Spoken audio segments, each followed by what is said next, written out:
حضرت ابو ہریرہ رضی اللہ تعالی عنہ کی روایت ہے کہ سرکار دو عالم صلی اللہ علیہ وسلم نے فرمایا کہ بنی اسرائیل میں ایک شخص تھا، وہ جنگل میں بیابان جگہ موجود تھا، تو اس نے بادلوں سے آواز سنی کہ حکم دیا گیا کہ فلاں کی زمین کو سیراب کرو۔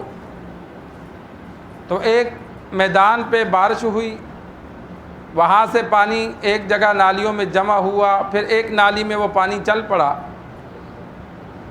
تو وہ بندہ اس پانی کے پیچھے پیچھے ہو لیا کہ میں دیکھوں یہ پانی کدھر جاتا ہے۔ تو آگے جا کر اس نے دیکھا کہ ایک بندہ اپنے باغ کو پانی لگا رہا ہے۔ اس نے اس سے پوچھا کہ اے بندے تیرا کیا نام ہے؟ اس نے اپنا نام بتایا۔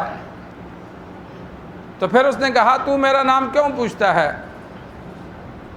اس نے کہا میں نے بادلوں سے آواز سنی تھی کہ فلاں کے باغ کو سیراب کر دو، اور کہیں بارش نہیں ہوئی، ایک جگہ بارش ہوئی، یہ پانی جمع ہوا اور یہ نالی سے ہوتا ہوا تیرے باغ تک آیا جو تو یہ لگا رہا ہے۔ تو میں اس لیے اس پانی کے پیچھے پیچھے آیا کہ میں دیکھوں یہ کون بندہ ہے اور کون سا ایسا عمل کرتا ہے جس کی وجہ سے اللہ کی جانب سے یہ مدد کی گئی۔ تو اس نے کہا کہ میں باغ کے جو فصل آتی ہے اس کے 3 حصے کرتا ہوں۔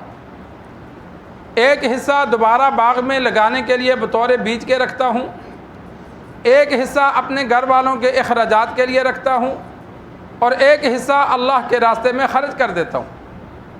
کہ باغ کے جو فصل آتی ہے اس کے 3 حصے کرتا ہوں، جس کی وجہ سے اللہ تبارک و تعالی کی جانب سے میرے ساتھ یہ معاملہ ہے۔ تو انسان جب اللہ کے راستے میں خرچ کرے تو اللہ تبارک و تعالی اس کی غیبی مدد فرماتے ہیں۔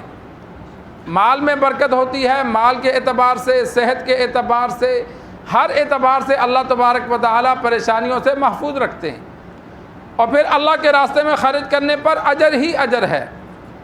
قرآن مجید فرقان حمید 3 پارے میں اللہ تبارک و تعالی نے مثال دے کے فرمایا مثل الذین ينفقون اموالهم فی سبیل اللہ، کہ جو اللہ کے راستے میں اپنا مال خرچ کرتے ہیں ان کی مثال ایسی ہے جیسا کہ ایک دانہ زمین پہ لگایا تو دانے کے تنے پر 7 سٹے نکلے، ہر سٹے پہ 100 دانہ، تو ایک دانے کے بدلے پیداوار میں زمیندار کو 700 دانے ملے۔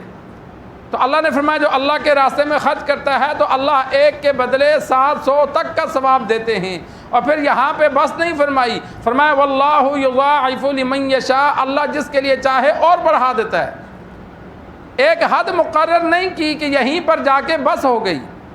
جتنا اخلاص کے ساتھ کم سے کم انسان 1 روپیہ خرچ کرے تو 10 کا ثواب ملتا ہے، یہ کم سے کم درجہ ہے۔ پھر اس سے اوپر بڑھتا جاتا ہے، جتنا اخلاص ہوگا، جتنی خوشی سے انسان خرچ کرے گا اتنا ہی درجہ بڑھے گا۔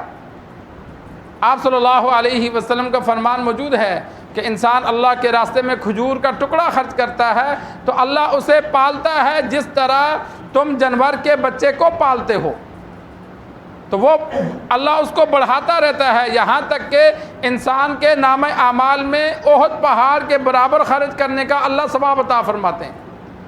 احد پہاڑ ایک بہت بڑی چیز ہے، ہم پوری زندگی کما کر اتنی کھجوریں نہیں جمع کر سکتے، لیکن وہ ایک کھجور کے بدلے اتنے زیادہ خرچ کرنے کا ثواب وہ بندے کی اخلاص کی وجہ سے ہے۔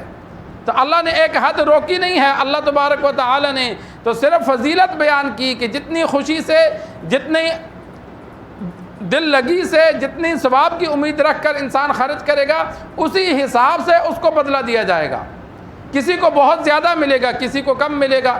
صحابہ کا درجہ بہت زیادہ تھا، حدیث میں موجود ہے کہ صحابہ کا آدھا کلو جو خرچ کرنا، نصف سا گندم اللہ کے راستے میں دینا، آپ صلی اللہ علیہ وسلم نے فرمایا امت کا احد پہاڑ کے برابر سونا خرچ کرنے سے بھی افضل ہے۔ اس لیے کہ صحابہ آپ صلی اللہ علیہ وسلم کے تربیت یافتہ تھے، ان کا اخلاص باقی امت وہاں تک نہیں پہنچ سکتی، تو اس وجہ سے ان کا درجہ بہت زیادہ کہ وہ اگر آدھا سا اللہ کے راستے میں جو خرچ کریں، کھجوریں خرچ کریں، گندم خرچ کریں، امت احد پہاڑ کے برابر سونا خرچ کرے اس کے برابر نہیں پہنچ سکتی.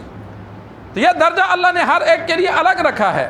تو انسان جتنا خوشی سے اللہ کے راستے میں، اور رمضان المبارک میں تو درجات اللہ نے 70 گنا اور بڑھا دیے ہیں. تو انسان جتنا خوشی سے اللہ کے راستے میں خرچ کرے گا، ضرورت مندوں کو تلاش کر کے خرچ کرے گا، اتنا ہی زیادہ اجر ملے گا. اللہ سے دعا ہے اللہ ہمیں دین سیکھ کر، سمجھ کر عمل کرنے کی توفیق عطا فرمائے.